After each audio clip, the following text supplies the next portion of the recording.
마술의 세계에 오신 여러분들을 진심으로 환영합니다.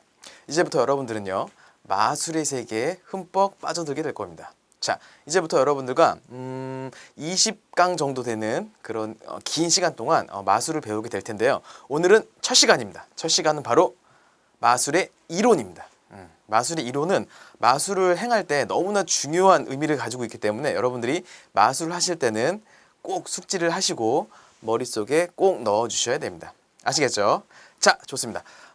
처음은요, 교육마술 지도사로서 뭔가 마술을 상대방에게 아주 심도 있고 정확하게 교육을 하려면 중요한 게 있습니다. 바로 마술이란 무엇인가, 마술이란 무엇인가를 정확하게 의미를 알고 그 다음에 교육을 하시면 좀 더 상대방에게 명확하게 전달을 할 수가 있는 거죠. 자, 좋아요. 그렇다면 제가 마술의 지팡이를 가지고 이제부터 마술의 이론을 설명해 드리도록 하겠습니다. 자, 첫 번째, 마술이란 무엇인가? 자, 마술이란.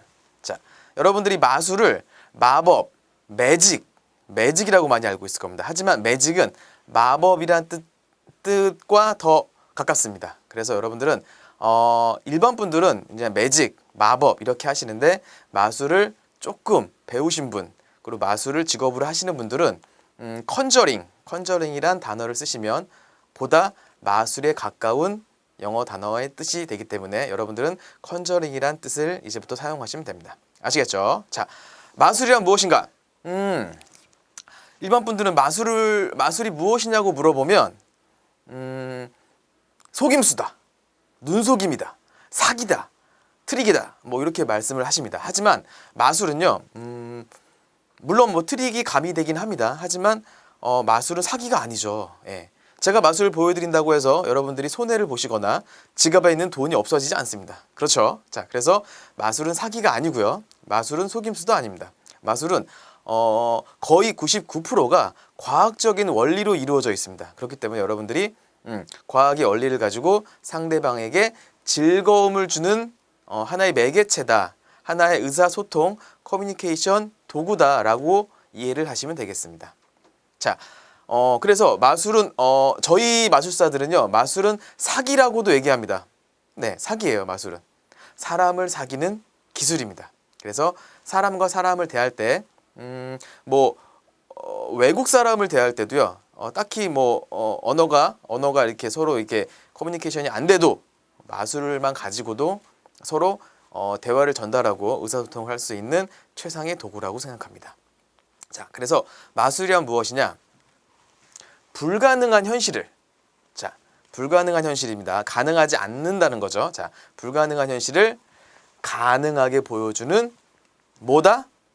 스킬, 기술입니다. 기술. 예. 저희는 기술사들이에요. 자, 지도사입니다. 사자 직업을 가지고 있죠. 자, 마술사들은 전문직이에요. 물론 판사, 변호사, 검사, 의사랑 비교를 할 수는 없지만 그래도 저희는 나름대로 자부심을 갖고 전문적인 기술을 갖고 이렇게 지도사, 마술사라는 사자 타이틀을 쓰고 있습니다. 네. 그래서 여기서 제가 부연 설명을 드리자면 불가능한 현실, 여기서 말하는 불가능한 현실은 마법이죠, 마법. 예. 사람이 공중부양을 하고, 그죠? 여기서 제가 강의를 하다가 갑자기 저쪽 방 밖으로 이동을 하고, 순간이동이죠. 이런 것들은 현실 세계에서 절대로 일어나면 안 되는 겁니다. 그래서 불가능한 현실을 어떻게? 가능하게 어떤 걸 써가지고? 기술을 써서 남들이 모르는 과학적인 원리나 그 다음에 마술사의 재빠른 손기술을 사용해서 불가능할 것 같은 현실을 가능하게 보여주는 겁니다. 아시겠죠? 이제부터 여러분들은 불가능할 것 같은 그런 현실을 가능하게 보여줄 겁니다. 왼손에 잡고 있던 동전이 없어지고요.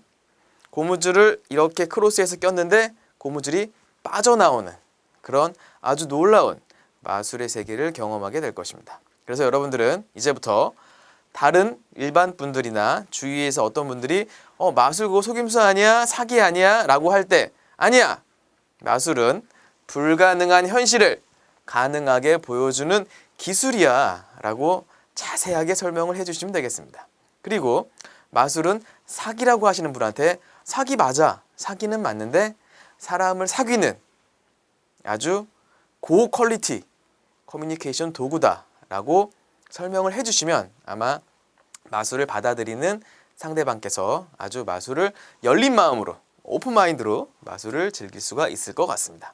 자, 이제부터 여러분들은 지금 이 화면을 보고 있으신 분들은 소리내서 크게 한번 읽어주시길 바랍니다. 뭐라고요? 불가능한 현실을 가능하게 보여주는 솜씨다, 기술이다 라고 알아두시면 되겠습니다. 자, 좋아요. 그렇다면 마술의 이론 두 번째. 마술과 아까 제가 말씀드렸죠. 마술과 마법. 마법은 주술의 의미입니다. 주술. 자, 마술과 마법의 차이점은 무엇인가? 마법은 현실에 존재하지 않아요. 현실에 존재하지 않는 불가사의한 일을 행하는 술법입니다. 술법이에요. 그렇죠? 마술도 술이 들어가죠. 자, 아까 제가 설명드렸던 정말 뭐 주문을 외우면 동전이 사라지고 먼지가 돼서 사라지고 그리고 마술사가 갑자기 상대방의 생각과 어떤 예언, 미래에 일어날 일을 미리 예언하는 거, 이런 불가사의한 일을 마법이라고 하죠. 하지만 마법은 이 세상에 존재하지 않아요. 네, 존재하지 않습니다. 왜냐? 마법이란 게 존재하면 아마 이 세상은 너무나 큰 혼란에 빠지게 될 거예요. 그렇죠? 그래서 저희는 마법이 없기 때문에 마술이란 걸 연마해서 관객들에게 혹은 사람들에게 마술을 보여주는 겁니다. 어떻게? 마법을 연기하는 거예요. 저희는 연기자들입니다. 네. 마술을 하려면요, 다재다능해야 돼요. 네. 물론 화술, 말도 잘해야 되고요. 그리고 마임, 예. 말을 스테이지 마술, 이렇게 큰 무대에서 하는 거는 말을 할 수가 없잖아요. 그죠? 그래서 음악을 틀어놓고 할 때는 뭔가 제스처로 뭔가 내가 하고자 하는 것들을 표현하는 거죠. 그런 거를 마임이라고 하죠. 자, 화술, 마임 중요합니다. 왜냐? 저희는 연기자기 때문에, 연기하는 배우기 때문에 네, 그것이 상당히 중요합니다. 그래서 마술은 마법을 연기하는 것이다. 그렇기 때문에 마술만 잘한다고, 손만 빠르다고 되는 게 아닙니다. 네, 잘 표현하는 표현력, 그 다음에 재미있게 얘기하는 화술, 그리고 상대방으로 하여금 말을 안 할 때는 내가 하고자 하는 행동을 정확하게 이해시킬 수 있는 제스처, 마임, 시선, 이런 게 종합적으로 다 필요합니다. 그래서 여러분들은 마술을 배우실 때 약간의 연기를 배우시면 좀 더 원활하게 마술을 진행할 수가 있습니다. 참고로 제가 연예인분들 지도도 많이 했었는데요. 일반 분들보다 연예인분들이 훨씬 마술을 습득하는 속도가 더 빠릅니다. 그리고 마술을 보여주었을 때, 시연을 했을 때 좀 더 일반 분들보다는 좀 더 멋있고 신기하게 보여줄 수가 있는 거죠. 그는 뭘 의미하냐면 연예인 분들은 뭔가 이제 연기도 좀 잘하시고 그리고 예능적인 끼가 넘치세요. 그래서 그런 끼를 발휘해서 뭔가 좀 더 과장된 오버 액션을 해서 마술을 좀 더 신기하고 신비하게 포장할 수 있는 능력을 가지고 계신 거죠. 그래서 여러분들도 그런 능력을 키우셔서 평상시에도 그런 능력을 계속해서 연습하셔서 마술을 연기하는, 죄송합니다. 마법을 연기하는 그런 능력을 키워주시길 바랍니다. 네, 좋아요. 그래서 제가 강조하고자 하는 부분은 뭐냐면 마술은 20%의 트릭이에요. 아까 제가 트릭은 과학적인 원리라고 설명을 드렸죠. 자, 20%밖에 안 돼요. 고작 20%. 네, 트릭이 차지하는 비중은 크지 않습니다. 그래서 20%의 트릭과 그리고 제일 중요한 80%의 연기로 완성되는 것입니다. 이제 아시겠죠? 마술은 연기예요. 자, 그래서 연기를 잘하시는 분이 마술을 잘한다. 이렇게 이해를 해 주시면 되겠습니다. 네.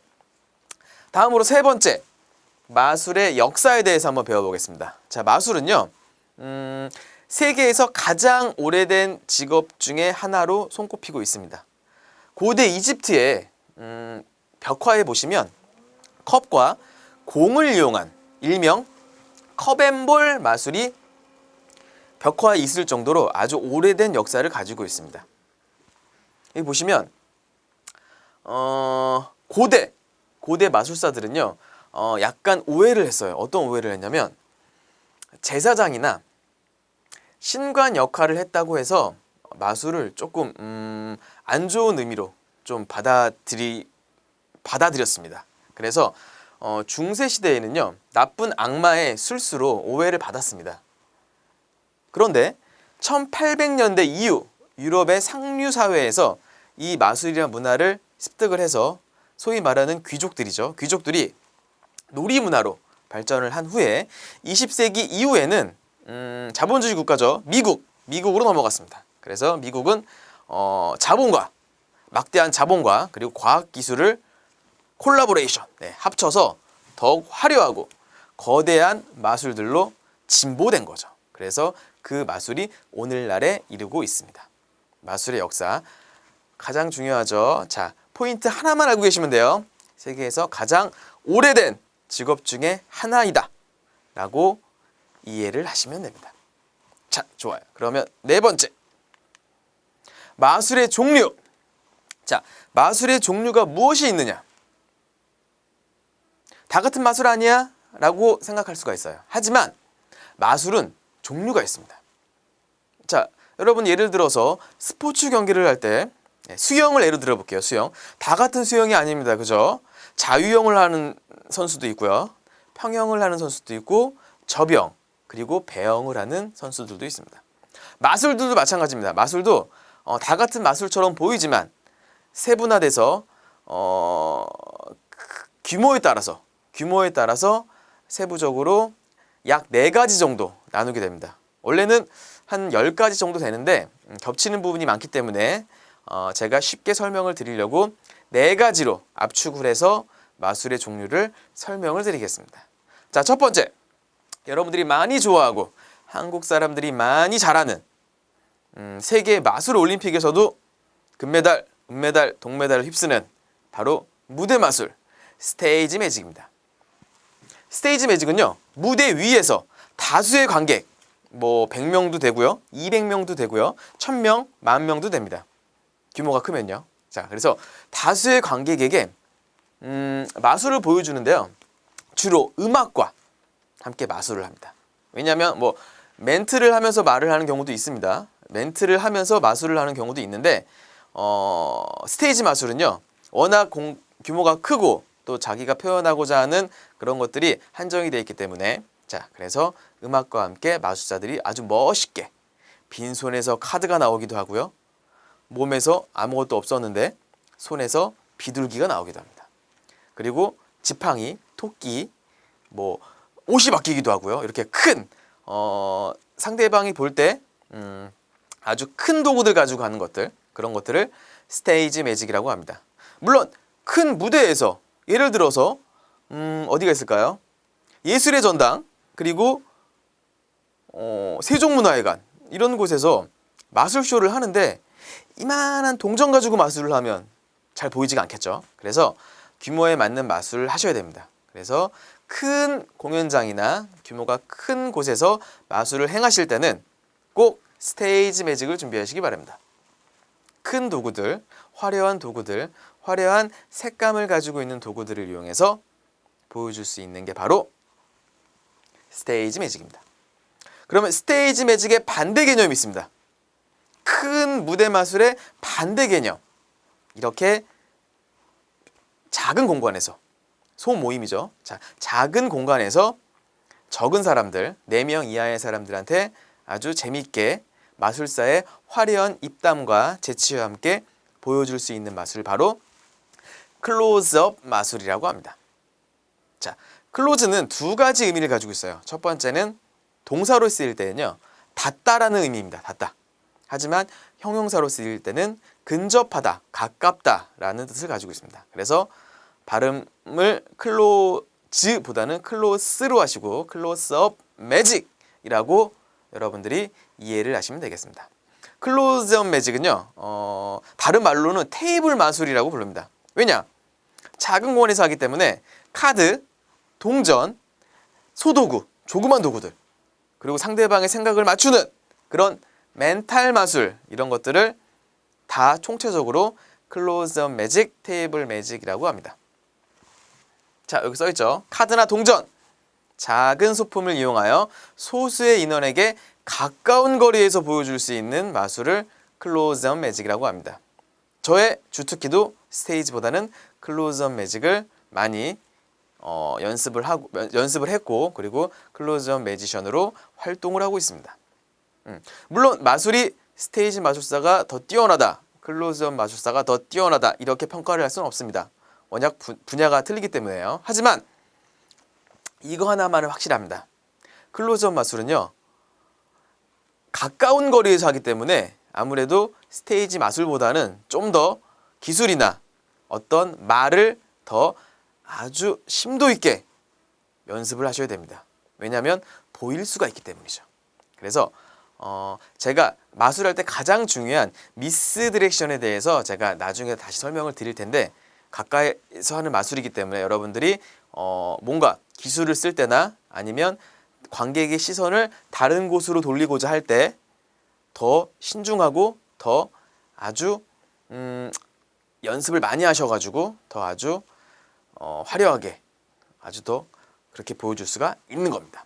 아시겠죠? 그래서 클로즈업 마술은 테이블 마술이라고도 한다. 이렇게 알아두시면 됩니다. 자, 세 번째 마술이 있어요. 세 번째 마술은 일루전이라는 마술입니다.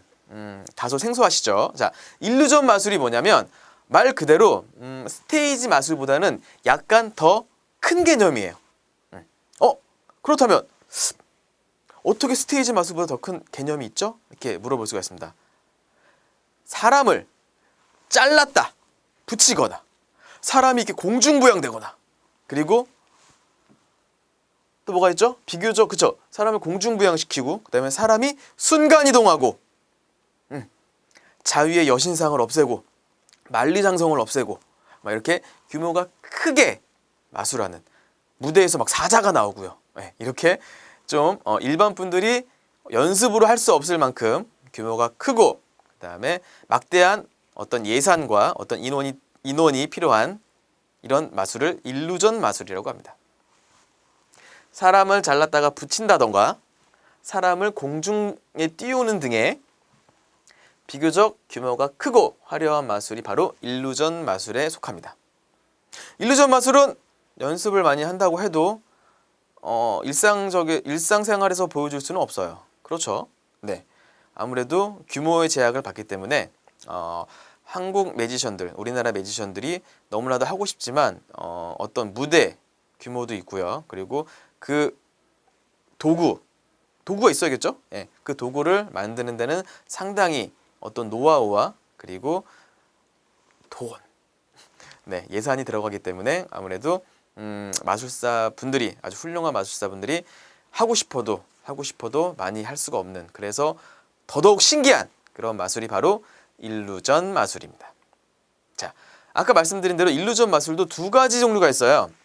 그냥 일루전 마술이 있고, 그 다음에 그랜드 일루전 마술이라는 아까 제가 말씀드린 자위의 여신상을 없앤다든가, 그리고 만리장성을 없애고 이렇게 좀 규모가 큰 마술들 있잖아요. 막 사람이 뜨는 게 아니라 자동차가 막 뜬다든지, 막 이렇게 아주 큰 규모를 자랑하는 일루전 매직을 그랜드 일루전 매직이라고 합니다. 하지만 여러분들은 그냥 다 같이 일루전 마술이다 이렇게 알고 계시면 어디 가서 설명하실 때 그랜드 일루전 이렇게 다 포괄적으로 설명을 해 주셔도 무방합니다. 아시겠죠? 자, 좋아요. 그렇다면 네 번째, 스테이지 매직, 클로즈업 매직, 일루전 매직은 어디서 들었던 것 같아요. 그렇게 이해를 하는 분들도 분명히 있을 겁니다. 마술이 많이 대중화가 됐기 때문에 나 어디서 클로즈업 매직 배운 것 같아 라고 생각을 할 수가 있어요. 자, 하지만 네 번째, 여기서 등장하는 팔러 마술. 이 팔러 마술은요, 일반 분들이 생소합니다. 자, 하지만 매우 중요해요. 자, 제가 아주 풀어서 자세하게 설명을 드리도록 하겠습니다. 자, 유럽, 미국, 서양권이죠. 파티 문화 있죠. 예, 파티 문화는 뭐냐면 물론 뭐 저희도 지금 우리나라도 뭐 파티 많이 즐기고 있지만 예전에는 그런 유럽이나 서양권 파티 문화에서 클로즈업 마술가요, 스테이지 마술의 중간 규모의 마술로 많이 행해졌습니다. 예를 들어서 파티를 하게 되면 너무 소규모도 아니에요. 하지만 무슨 극장이 있고 무대가 있는 그런 대규모도 아니에요. 한 50명 내외 이렇게 있는 스탠딩에서 음식과 와인을 마시면서 이렇게 사람들과 사교를 하고, 그리고 뭔가 이렇게 사람들과 모임을 진행하는 그런 파티 문화였습니다. 네, 그래서 거기서 행해지던 그런 마술인데요. 여러분들 이렇게 이해하시면 돼요. TV에서 스타 마술사들이 나와서 관객을 부르고 혹은 혼자 마술을 하는데 스테이지보다는 좀 작은 것 같은데 클로즈업 마술보다는 조금 규모가 큰 그런 마술들을 많이 보셨을 겁니다. 그런 마술들을 팔러 마술이다. 마술사가 말을 해도 되고요. 아니면 음악을 틀어놓고 BGM으로 음악을 틀어놓고 마술을 하는 경우도 있습니다. 그런 마술을 다 통틀어서 포괄적으로 통틀어서 팔러 마술이다 라고 이해를 하시면 되겠습니다. 50여 명의 관객과 그리고 수평적인 위치, 네, 무대가 있는 게 아니에요. 그냥 이런 여러분들은 교실, 강의실 이런 걸 생각하시면 되겠죠. 이런 수평적인 위치에서 함께 마술사가 화려한 입담과 그리고 코미디적인 요소를 집어넣어서 관객을 바보로 만들고, 마술사는 되는데 관객은 안 되고, 뭐 이런 것들을 아주 재미있게 풀어가는 마술사들 많죠, 우리나라에. 자, 그런 마술들을 팔러 마술이라고 합니다. 네, 여러분들이 마술 공연이나 행사를 보셨을 때 분명히 팔러 마술을 했을 겁니다. 왜냐? 마술사들은 팔러 마술을 연습을 많이 합니다. 왜냐? 팔러 마술은 마술도 중요하지만 연기, 화술 이런 게 매우 중요하기 때문에 마술사들이 꼭 완벽하게 연습을 해서 여러분들한테 보여주고 싶은 마술이 바로 팔러 마술입니다. 그래서 여러분들이 마술을 배우실 때 스테이지, 클로즈업 마술을 많이 배우실 거고요. 그 다음에 팔러 마술도 많이 배우실 예정이니까 팔러 마술의 의미에 대해서 좀 더 명확하게 이해하시고 넘어가시면 팔러 마술을 좀 더 관객분들에게 신기하게 보여줄 수 있는 거죠. 아시겠죠? 좋아요. 그렇다면 5번째, 마술의 법칙에 대해서는 2강에서 여러분들과 함께 다시 한번 공부를 해보도록 하겠습니다. 감사합니다.